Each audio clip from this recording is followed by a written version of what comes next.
Mas, por outro lado, tem uma outra coisa. Sempre que a gente fala, vamos dizer, da história da cultura, de modo geral, tem uma coisa que a gente nunca pode esquecer.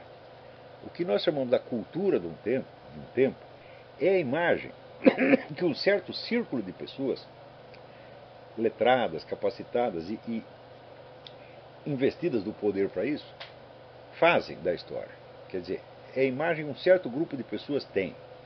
Esta imagem nunca coincide com a realidade como um todo. Quer dizer, ao mesmo tempo onde você vê a cultura, entre aspas, indo para um certo lugar, você vê outras tendências que aparecem que estão ali presentes, embora não chamem a atenção do grupo dominante. Então, o que nós chamamos de cultura é a imagem que o grupo dominante faz. Ela não corresponde à substância dos fatos históricos. Quando você, por exemplo, quando eu digo, olha, a linha que vai desde o humanismo até o, sei lá, a situação atual, né? É uma linha descendente, é uma linha da decadência do ideal humanista. Bom, ao mesmo tempo você tem iniciativas humanas e obras que não se enquadram nessa linha histórica, né? Que passaram, por assim dizer, despercebidas, mas que podem conter, vamos dizer, a semente de um futuro e vão ser descobertas dali 2 ou 3 ou 4 séculos. Não é isso? Então, quando falamos a cultura, nós não estamos falando de um objeto material, nós estamos falando de uma imagem que predomina na mente, vamos dizer, das classes falantes, por assim dizer. Então, não é um objeto, mas é uma imagem que as pessoas têm, né? Então, esta imagem, é claro, determina condutas, determina atos, determina destinos inteiros, tá certo? Mas ela não é uma força unívoca. Tá certo? Então, por exemplo, toda esta problemática do Kierkegaard, eu pergunto, bom, como Kierkegaard veria as coisas de um ponto de vista católico, por exemplo, que ele não conhecia, ou conhecia muito mal, né? Evidentemente, a coisa teria que ser vista de uma maneira totalmente diferente. Isso, por exemplo, dentro da perspectiva do Kierkegaard, não haveria como você explicar a tremenda expansão da Igreja Católica na primeira metade do século XX, nem a crise da Igreja na segunda metade. Quer dizer, não há lugar para esses fatos na explicação dele. Porque ele está falando em nome de uma cultura que é delimitada pela imagem protestante do mundo. Então, fora do protestantismo também aconteciam coisas que não cabem ali. Não é isso? Então, por exemplo, o fato de, quando você diz a religião foi excluída da cultura moderna, eu digo, o que você quer dizer com isso? Quer dizer que não há mais pessoas religiosas? Né? Eu digo, ao contrário, tem bilhões de pessoas religiosas. Né?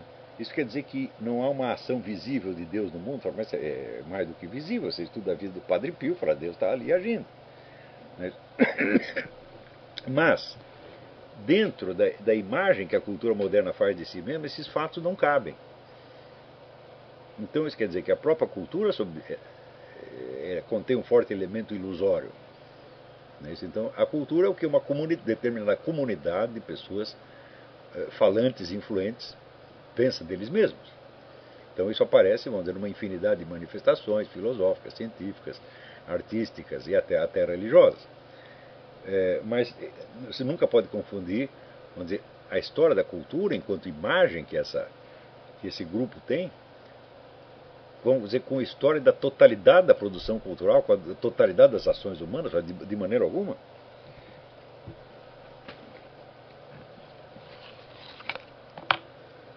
Então, por exemplo, eu estou persuadido de que o milagre de Fátima é um acontecimento central do século XX. Mas ele certamente não entra na cultura moderna. Então, quem está enganado? Nossa Senhora de Fátima ou a cultura moderna? Eu acho que um dos dois tem que ter razão. E os dois não podem ter ao mesmo tempo. Então, isso quer dizer que quando você observa a história da cultura, você vai vendo, vamos dizer, a transformação das crenças, das imagens, etc, etc. Mas, ao mesmo tempo, pode estar acontecendo do lado uma coisa enormemente mais importante e mais decisiva que escapou à percepção de todo mundo. Por exemplo, se você estudar a vida do Padre Pio, né, você diz, mas como que está acontecendo isto e ao mesmo tempo você diz, não, a religião não faz parte da cultura moderna. O que é esta cultura moderna? Então, Em grande parte, então, a história da cultura é a história da sucessão de ilusões. Nem quer dizer que a cultura tenha que ser, não quer dizer que a história da cultura tenha que ser necessariamente, vamos dizer, uma ilusão, mas eu acho que a cultura que exclui, né, os fatos mais importantes e mais decisivos, bom, tem algo errado com ela. E nessa altura, aqueles dentre nós que desempenham algum papel na cultura, que são escritores, professores, etc., etc., bom, nós temos a obrigação de tentar romper esse véu e dizer, olha, acontecem outras coisas. Então, por exemplo, como nós podemos, digamos, dentro da definição científica moderna da verdade, quer dizer, uma crença racionalmente fundamentada, né? Então pode-se perguntar se a religião é uma crença racionalmente fundamentada. Eu digo, peraí, mas os milagres do Padre Pio não são objeto de crença, são fatos que aconteceram. Acredite ou não, se ninguém acreditar, a coisa continua tendo acontecido do mesmo modo. É uma coisa que faz parte não da cultura, e muito menos da história da cultura, mas faz parte da estrutura da realidade. Então, isso quer dizer que, em grande parte, a história da cultura é a história, vamos dizer, da ignorância da realidade, da história de voltar as costas à realidade. Nesse, afinal de contas, toda cultura busca ter uma concepção mais ou menos unificada, né, e coerente. Mesmo que seja um corpo de crença que leva ao total desespero, a coisa tem que ter uma certa coerência. Né? Isso, quando você vê, por exemplo, toda essa cultura da nova era, rock and roll, etc., etc., tudo isso leva ao extremo desespero, ao suicídio. Né? Mas mesmo aí você tem que ter uma certa coerência. Né? Então, essa busca da coerência leva necessariamente à exclusão daquilo que a contradiz. Quer dizer que se você faz questão de provar que o universo é o império do demoníaco, então você vai ter que ignorar a presença divina, você tem que fazer a abstração dela.